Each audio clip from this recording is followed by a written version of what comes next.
और इसको न्याय रक्षा, जिससे कि ये निर्भय होकर खेती में, दुकान में, दफ्तर में काम करे, बच्चों की सेवा करे, इस भूमि को अपनी मातृभूमि समझे और इसके लिए जब जरूरत पड़ जाए तो इस शरीर को अपना बलिदान कर दे, तब तो ठीक है। लेकिन अगर ये कहा जाए कि मातृभूमि के लिए तुम बलिदान हो जाओ, तो कोई भी बलिदान नहीं होगा। लेकिन धन और दौलत के लिए तो तुम यानी बलिदान हो जाओगे। वो तो चोर भी बलिदान होता, डकैत भी बलिदान हो जाता, क्योंकि जब डकैती चोरी करने जाएगा और मुकालवा हो जाएगा तो मारा जाएगा, तो भी। लेकिन मातृभूमि के लिए बलिदान तो नहीं हुआ, वो तो वस्तु के लिए बलिदान अज्ञान में हो गया, ये किसी को मालूम नहीं। तो महात्माओं के पास सब तरह का पाठ ये आपको मिलेगा, हर तरह का बोध मिलेगा, हर तरह की शिक्षा मिलेगी, हर तरह की दिशा मिलेगी और हर तरह का उपाय आपको मिलेगा। ऐसा कोई उपाय निदान नहीं जो ना हो सके। मैं पहले बोलता रहा कि भाई पंजाब में इतनी घटना हो रही है, आओ मैं तुमको रास्ता बता दूं, 15 दिन में समाधान कर देना उस रास्ते से, ये सारी घटना बंद हो जाएगी। खुल्लम खुल्ला चिल्लाता रहा और आपने सब जगह सुना। और अब भी कहता हूं इसमें कुछ नहीं है। मैं तो यही कहना चाहता हूं कि अगर लोग विचारमान और विचारशील होते और ये समझते कि पंजाब की समस्या का यानी अभी तुरंत शीघ्र उसका साल और समाधान हो जाए, तो एक पंजाबी को आप प्रधानमंत्री बना देते, बस सारा मामला खत्म, बात ही खत्म। सारी आग जो जल रही थी वो खत्म हो जाती।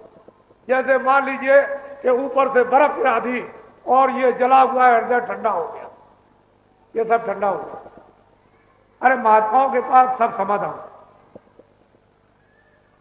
अगर इस देश को तुम खंडित नहीं करना चाहते तो जिन्ना को तुम प्रधानमंत्री बना देते, वो पूरब का बांग्लादेश और पश्चिम का पाकिस्तान, ये सारा का सारा भारतवर्ष अखंडित रहता। गजब कर दिया। अरे अब भी तुम ना इस बातों को सुनो और समझो, और ये तुम्हारे पास खबरें नहीं पहुंच रही, इससे ये मालूम हो रहा है कि तुम्हारा राज शून्य हो गया। समय समय पर महात्माओं ने जब बड़े बड़े राजाओं को शिक्षा दी है और जब उनको वो ठोकर और धक्का लगी तो वो दौड़ पड़े। तो आप लोग तो ये बात समझो, महात्मा किसी के दुश्मन नहीं होते। ये बात अगर हो जाएगी तो उनको कौन महात्मा कहेगा, महानात्मा कौन कहेगा? वो तो सिर्फ यह है कि तुम जो दुश्मन समझते हो, अच्छाई और बुराई का अलग अलग यानी बराबर अलग कर देते हैं, तो उस बुराई के कारण तुम उसको दुश्मन समझते हो। अगर तुम में से बुराई निकल जाए तो तुम भी अपना मित्र समझोगे। बस केवल इतना ही अंतर है, समझ का ही फर्क है। एक विवेक समझ और एक अज्ञान, बस और कुछ नहीं। लेकिन यह है कि हमेशा महात्माओं ने जो काम किया है वो अभी इतिहास कहीं गया नहीं। तो आप लोगों से मेरी विनती प्रार्थना है कि आप कुछ चलते चलाते, बहुत गया थोड़ा रहा, ये भी जाने वाला है। बहुत समय चला गया और मतलब ये अब जो रह गया उसमें कुछ है, ये भी कर लो और इसको भी कर लो। मैं कब मना करता हूं? मैं तो किसी को साधु बनाता। मैंने तो स्वामी जी महाराज से कहा था कि कहीं काम कर ले, कह लगे अरे भाई जब छोड़ करके चल दिए हो तो अब और दूसरा काम कर लेना। अब ये छोटा मोटा काम क्या करते हो, काम तो काम है, तो ये बड़ा काम करना। तो इस बड़े काम में भी तो समय लगेगा, एक छोटे से काम में तो ये बड़ा भी काम किया जा रहा और छोटा भी काम करना पड़ता। वही मियाँ दरबार करते हैं और वही मियाँ चूल फूकते हैं, दोनों काम करते हैं। तो असली चीज ये है कि इसको समझो और नामदान ले लो। ये बड़े सौभाग्य की घटना, ये अमोलक वस्तु नहीं मिलती। कितने लोग यहाँ से चले जाते हैं और फिर ये कहते हैं कि मैं आश्रम पर गया लेकिन नामदान नहीं मिल पाया। तो गलती तो उनकी ये हो गई कि वो मथुरा चले गए होंगे, वृंदावन, तब तक नामदान हो गया। फिर शाम को जब समय नहीं मिला तो उनके जाने का समय हो गया, वो चले। चले गए। लेकिन यह है कि नामदान तो होता ही।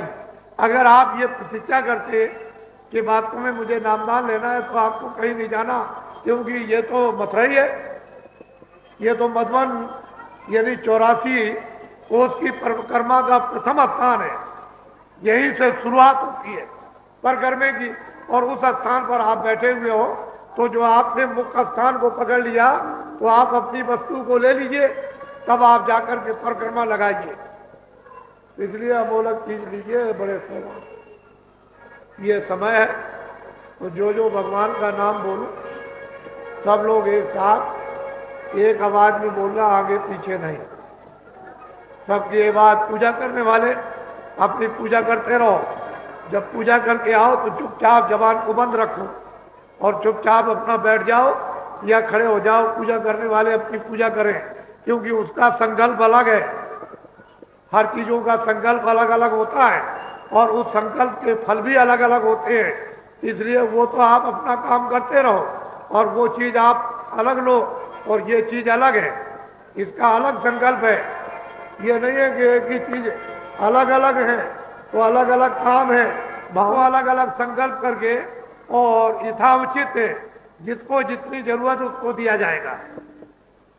तो सब लोग एक साथ बोलना, आगे पीछे। पहले मैं बोलूंगा, उसके बाद आप। जब मैं चुप हो जाऊंगा तो आप भी चुप हो जाओ। टाट वाले भी है, पुराने नामदानी है, सादे भेष में, सादी पोशाक में।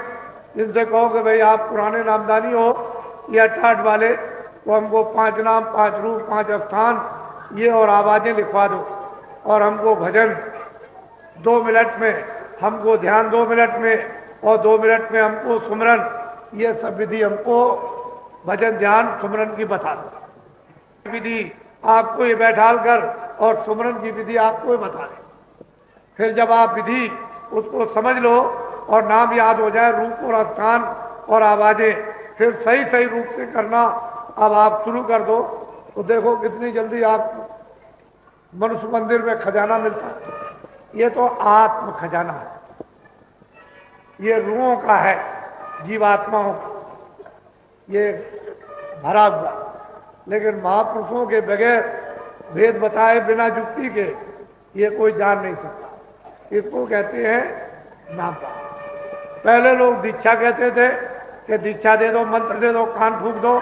अब ये कान आन फूंकना, मंत्र, ये सब अलग है। ये नामदान है, ये सर्वोपरिदान है।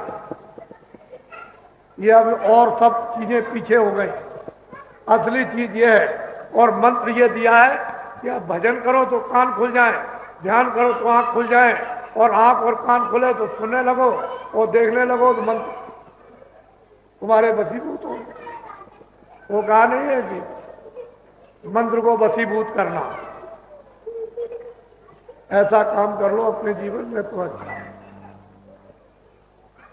बोलो जय गुरुदेव।